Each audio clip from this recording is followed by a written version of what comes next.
Ketemu lagi teman-teman. Cukup agak lama memang kalau kita hitung ya, eh, rentang diskusi kita ya. Terakhir saya membuat konten dengan kawan saya itu di 2023 ya. Jadi persisnya sampai hari ini rentangnya sudah 1 tahun. Saya anggap ini menjadi bagian dari eksistensi saya gitu ya. Terlepas nanti akan bisa dikonsumsi atau tidak ya.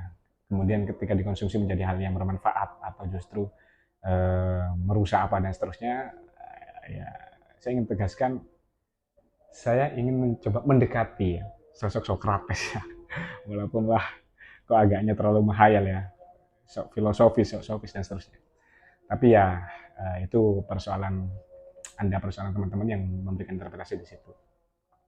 Tadinya saya ingin membicarakan soal kondisi sosial politik dalam perspektif psikologi ya, yang dimana memang belakangan ya situasi jelang pemilu itu cukup cukup membuat agak panas mungkin ya, cukup membuat agak apa ya, deg-degan gitu ya, iya dan tidak dan seterusnya begitu. Tapi berulang kali saya memikirkan hal itu, faktanya gagal gitu ya. Saya tidak ingin berkomentar di ranah itu gitu ya. Enggak, saya tidak mengalami intimidasi atau apapun, tapi memang hari ini saya tidak memilih untuk membicarakan hal itu begitu. Hal yang paling membuat saya konsen gitu ya, dan ingin selalu membicarakan terkait hal ini itu adalah paradok akademus ya. Hal yang selalu ingin saya bicarakan itu adalah hal yang berkaitan dengan paradok akademus atau kesemrawutan berpikir, atau secara etimologi mungkin paradoks adalah ya istilahnya dua sisi ya, yang saya kira itu tidak bisa kita benarkan dalam satu sisi gitu. Kalau ternyata hitam kok ya ada putihnya gitu ya. Kalau ternyata benar kok ya ada salah-salahnya gitu. Kalau akademos itu saya ambilkan dari genealogi Taman Akademos ya, tempat berantem atau berdebatnya para filosof untuk mencari suatu kebenaran, suatu pengetahuan itu. Jadi singkatnya paradok akademos ya, eh, kesemerawutan berpikir ya. Pertanyaan dasarnya, apakah pengetahuan itu satu-satunya komponen ya atau hal yang memang kita butuhkan untuk menjalani proses kehidupan seterusnya gitu, atau jangan-jangan pengetahuan itu hanya soal bumbu gitu loh dalam kita mengarungi kehidupan gitu.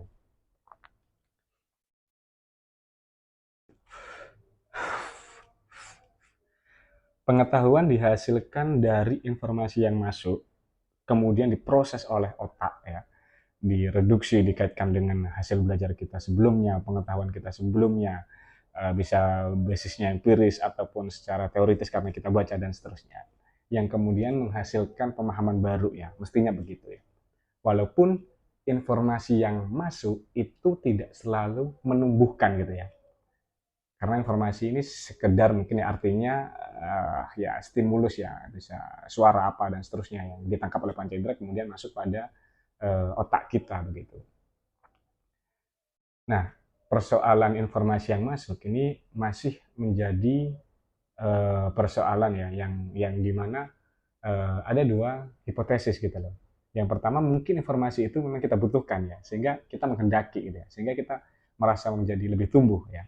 Atau justru sebaliknya, informasi yang masuk ini tidak kita sepakati karena hasil belajar yang sebelumnya ya, sehingga itu membuat atau memberikan perasaan kecewa, marah, benci, antipati dan seterusnya ya.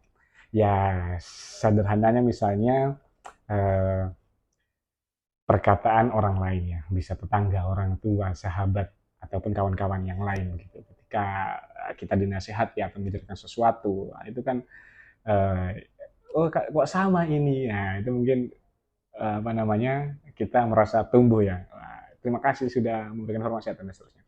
Tapi kalau yang diberikan itu biasanya mungkin berbasis nasihat ya, itu kan kita agak kesulitan untuk beradaptasi yang pada akhirnya memahami bahwa informasi itu penting ya.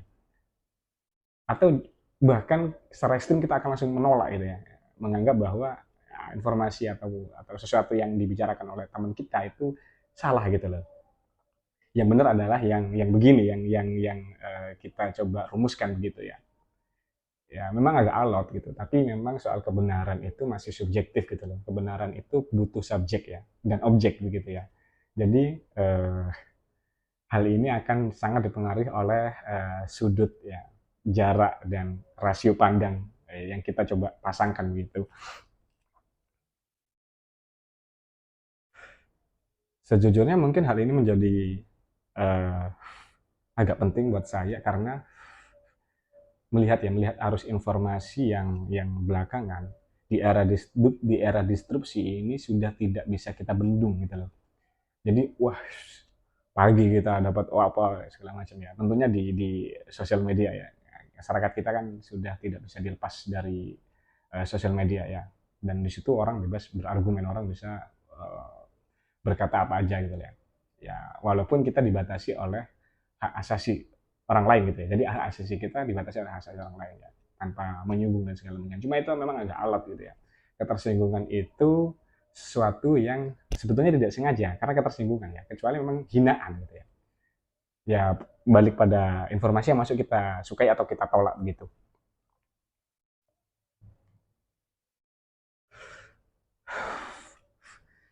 Balik ke paradok akademis teman-teman, yang walaupun mungkin kita akan sering mengalami hal itu ya. Ini kita nggak sengaja misalnya scroll sosial media, ini tiba-tiba ada informasi, wah ini kok, wah teman kita kok, dan seterusnya. Akhirnya mengganggu batin kita ya, cemas ya, depresi, merasa insecure dan seterusnya di situ. Konsep dasar yang sebetulnya ingin saya tawarkan itu berangkatnya dari sini. Uh, Oke, mungkin teman-teman pernah mengalami patah hati ya. Patah hati di mana kondisi psikis itu sedang berantakan gitu ya. Ya namanya juga patah hati, hati yang patah begitu ya. Oke, mungkin teman-teman bisa nggak coba menjelaskan sakit hati itu sebab apa gitu. Walaupun kita tahu gamblang ya, stimulusnya karena pasangan kita atau sesuatunya itu sudah tidak sesuai dengan harapan kita gitu ya. Jadi memang agak alot ya, harapan ini sesuatu yang membangun atau yang menghancurkan gitu loh. Ya tentu kita nggak bisa hidup tanpa sebuah harapan gitu ya. Ya kita akan tergerak ya, digerakkan oleh harapan-harapan itu. Tapi kadangkala harapan ya, yang ketika ketemu dengan kenyataan misalnya gitu, harapan tidak sesuai dengan kenyataan itu memang sering melahirkan kekecewaan ya, sakit hati, frustasi, depresi dan seterusnya begitu.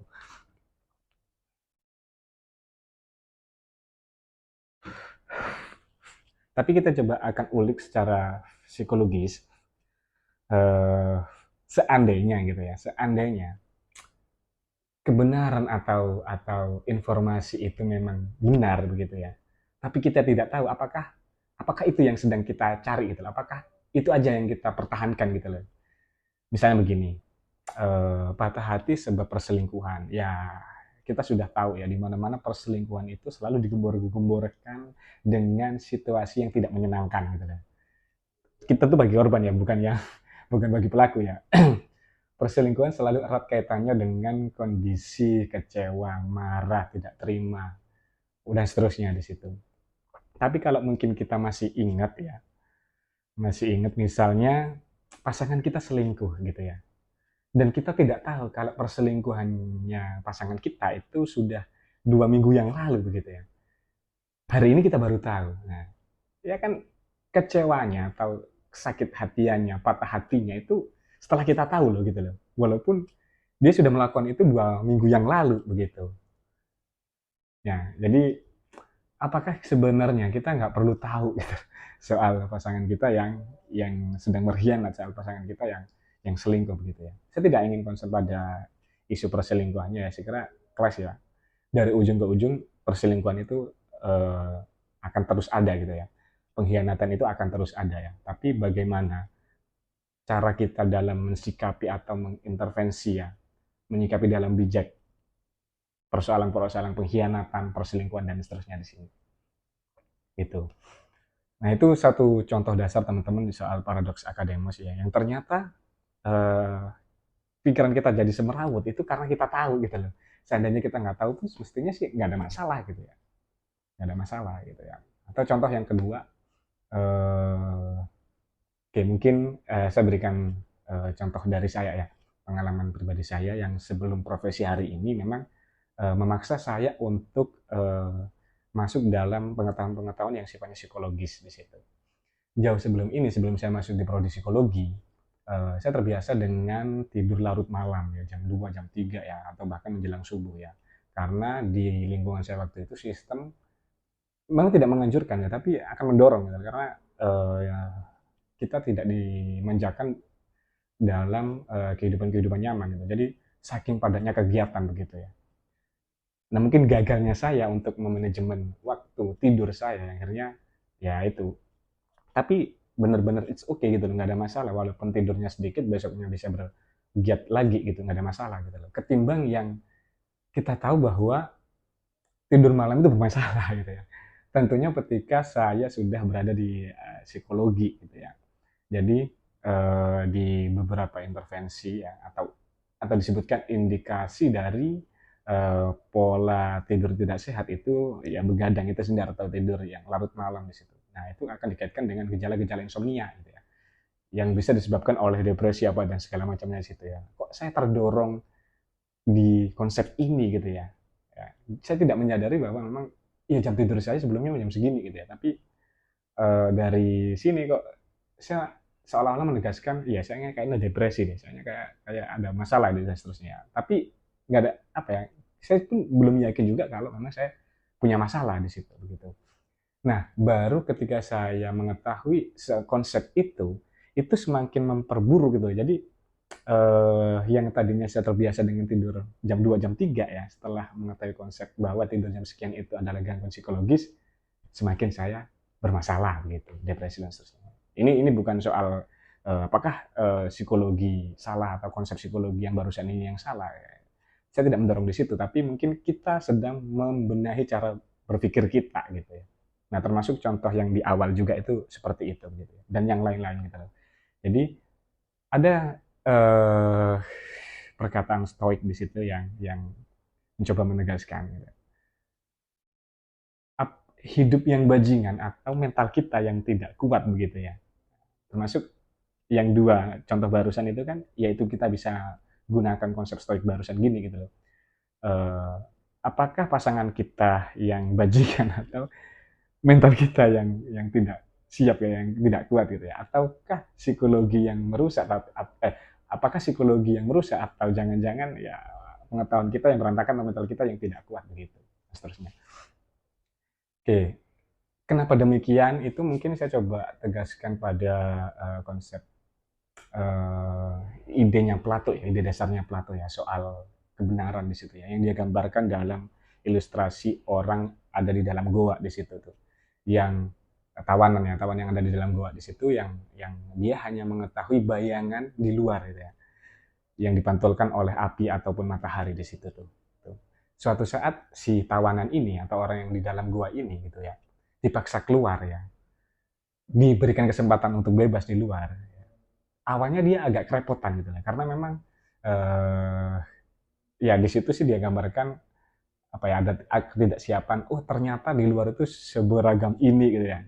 Ya itulah realitas gitu, itu kebenaran gitu ya. Jadi tapi lambat laun si tawanan yang satu ini itu mencoba mulai beradaptasi dan akhirnya nyaman gitu, dan dia apa namanya sepakat bahwa sebaiknya kita bebas gitu ya, atau di dalam gua itu menjadi sesuatu yang hanya apa ya, hanya satu perspektif gitu ya. Dalam dalam apa kaitannya dengan hal ini mungkin di dalam gua itu sorry, kayak dalam konsepnya ini di luar gua itu adalah ide kita gitu ya. Kita bisa apa namanya, bisa kemana-mana gitu, bisa melihat apapun tanpa terbatasi oleh siapapun begitu ya. Walaupun nanti akan ada eh, tabrakan-tabrakan dengan eh, pengetahuan yang lain, yang basicnya itu mungkin kebenaran dan atau kesalahan gitu ya. Jadi ketika si tawanan ini mengetahui di dunia luar, dia coba ajak yang lain ya, ajak yang lain di situ. Tapi yang lain ketika apa dalam pintu goa di situ dia langsung balik lagi gitu dan marah-marah karena wah apa-apaan di luar, segala macam yang kalau di situ distresikan sampai dibunuh begitu ya. Nah, barangkali begitu gitu loh ya. Ide itu akan apa ya?